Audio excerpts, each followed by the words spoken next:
of them and appreciate them more for what they are. Now, there's really two things which I think keeps us from doing that. Now, when it comes to people's views of vultures, I think if I asked every single one of you here today, what's your favourite bird? I don't think anyone would say vultures.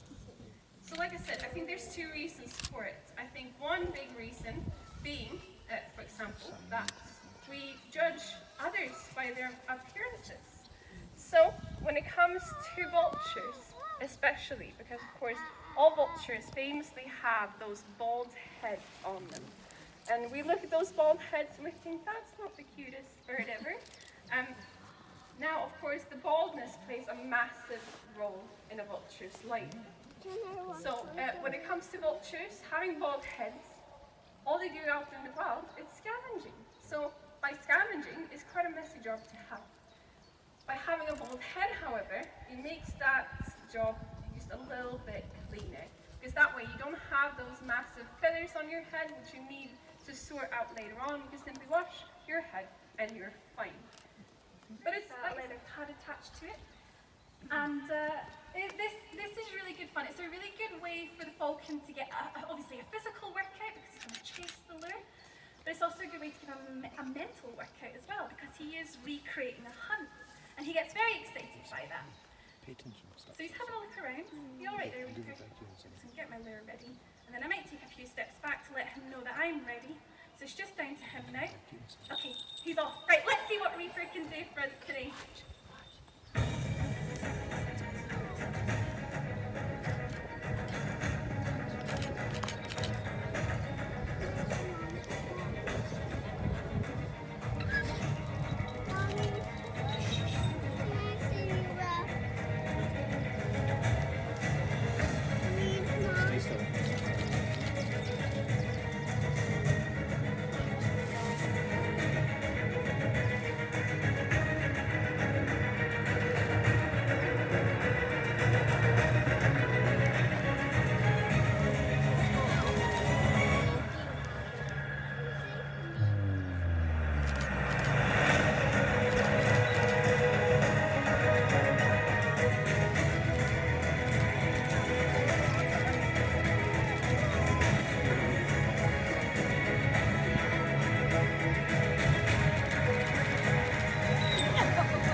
Now if you have a look, you guys especially should be able to see here that he's panting at the moment.